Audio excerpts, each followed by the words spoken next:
There comes a moment when you realize something unsettling. The problem was never that you didn't act enough, and it was never that you acted too little. The problem was when you acted and from where that action came. Because action taken from uncertainty creates exhaustion, but action that rises from identity feels inevitable.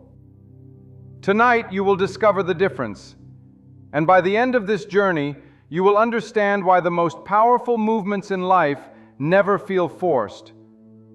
They feel obvious. Stay with me, because what will be revealed at the end is not how to act. It is why action has been waiting for you to stop interfering. Most people do not fear doing nothing. They fear what they believe will happen if they stop forcing themselves to act. They fear stagnation. They fear falling behind. They fear missing opportunities. They fear being forgotten by life. So they move. They push, they plan, they decide prematurely, they take action to quiet anxiety. But anxiety-driven action is not creation, it is compensation. This is why so many people feel tired even when they are doing the right things. They are acting from a state that says, if I don't do something now, nothing will happen. That belief is the real problem. Neville Goddard addressed this indirectly when he said that action is not the cause. Action is the effect. But most people reverse the order. They try to act their way into confidence, into success, into certainty. And when action fails to produce peace, they push harder. This is not courage, it is fear disguised as productivity. Helene Hadsell never acted this way. She did not search for opportunities. She did not chase outcomes. She did not overthink steps. Opportunities appeared, and she responded. That difference is subtle, but it changes everything. Because action taken from identity does not feel like effort, it feels like alignment. And alignment does not require motivation, it requires permission. Permission to stop trying to move life and allow life to move through you. Now pause for a moment and notice something honestly. When you feel the urge to do something, what emotion is underneath it? Is it calm or is it pressure? That answer reveals the state you are acting from, because action from calm never feels rushed. Action from fear always does. This is the first threshold of mastery. Not what you do, but why you feel compelled to do it. Neville taught that imagination creates reality, but he also taught something far more subtle. When the state is correct, the world moves through you naturally. Not because you control it, but because you no longer resist it. Most people fear letting go of effort because they confuse effort with responsibility. They believe, if I don't push myself, nothing will happen. But this belief itself creates the very delays they fear. Effort is not the engine of life, identity is. And when identity shifts, behavior follows without instruction. This is why people suddenly change habits without struggle after a deep internal realization. They did not force discipline. They became someone for whom certain behaviors no longer made sense. Helene did not decide to act confidently. She assumed a state where confident action was natural, and natural action requires no pep talk. It happens. This brings us to an essential truth. If action requires constant motivation, it is not aligned with your state. Aligned action does not ask for permission, it arises. And when it arises, it feels obvious, almost inevitable. Now let this land. If you are still listening, it means part of you already knows that effort has been overrated. So mark this moment gently. In the comments, write a short phrase, no explanation, no story. I let action come. Not as a vow, as a recognition. because recognition is enough to begin the shift. The phrase inspired action has been misunderstood to the point of distortion. People imagine lightning bolts, sudden urges, dramatic clarity. But inspired action rarely arrives that way. Most of the time it feels ordinary.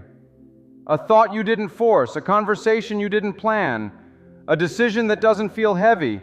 Inspired action feels quiet because it does not originate in urgency. It originates in alignment. This is why people miss it. They are waiting for excitement when inspiration actually feels like calm certainty. Helene never felt inspired in the emotional sense. She felt clear. Clarity is the highest form of inspiration. When clarity is present, action organizes itself. You do not need to ask, "What should I do?" You simply find yourself doing. This is why Neville said that the world is moved by states, not by effort. The state commands the body, the mind, and circumstances. And when the state is right, action is effortless. Now notice something important. When action is forced, you think about it constantly. You second guess, you rehearse, you worry about timing.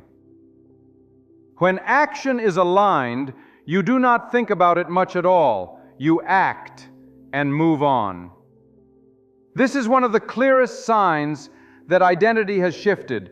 The mind becomes quiet around action. No inner debate, no internal resistance. This is what Neville meant when he spoke of naturalness. Natural action does not announce itself, it simply happens. And because it happens without resistance, it produces disproportionate results.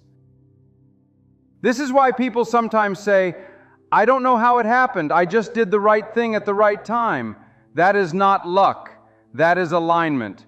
And alignment cannot be forced. It emerges when identity is set.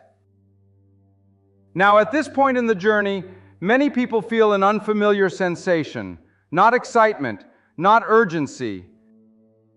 Relief. The relief of not having to manage every step.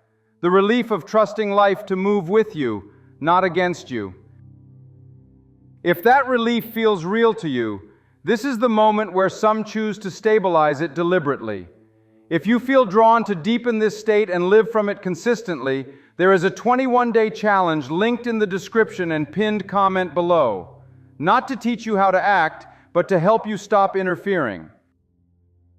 Now return with me, because the most important distinction is still ahead. Not all movement is progress. Some movement is noise. Noise feels busy. Progress feels inevitable. Noise drains energy. Progress conserves it. The difference is not effort, it is origin. Action that originates from fear creates more fear. Action that originates from identity creates momentum. This is why people who are aligned often seem to do less while achieving more. They are not wasting motion. They are not correcting themselves constantly. They are not fighting internal resistance. Their energy is coherent, and coherence multiplies impact. Helene was not busy, she was precise. She did not fill her days with motion. She allowed motion to arise when it was necessary, and because it was necessary, it worked. This is the paradox. When you stop trying to act correctly, you start acting correctly, because correctness is not a rule, it is a response. Now consider this quietly. How much of your action has been an attempt to prove something? To yourself, to others, to life. Proof-driven action is exhausting because it never satisfies. Aligned action does not need to prove itself, it simply fits. And when action fits, life opens around it. This is why Neville emphasized being rather than doing. Doing without being creates chaos. Being automatically does. This is also why patience emerges naturally when identity is stable. You are not waiting, you are allowing. Allowing does not feel passive, it feels grounded. And grounded movement is unstoppable. Now let this settle. The fear of doing nothing is actually the fear of trusting identity. But identity, once assumed, does not abandon you. It organizes you. And the moment you allow that organization, your life begins to feel orchestrated, not controlled. At the end of this journey, there is no final instruction, only a realization. You were never meant to decide every step consciously. You were meant to be someone for whom the next step becomes obvious. This is the freedom Neville pointed to. Not freedom from action, freedom from effort, freedom from micromanagement, freedom from fear-based motion. When identity is aligned, life moves through you. You speak when words are needed. You move when movement is required. You rest when rest is appropriate. And none of it feels dramatic. It feels natural. This is mastery. Not controlling life, cooperating with it. Now understand this clearly. If you feel calmer now than when you began listening, that is not coincidence. That calm is the signal that effort has been released. And when effort is released, action becomes effortless. This channel exists not to tell you what to do, but to remind you who you are when you stop trying. If you choose to remain aligned with this way of living, you may subscribe, not as a habit, but as a continuation. Because once action becomes effortless, life no longer waits for you, it moves with you. And that is the final freedom Neville Goddard wanted you to remember.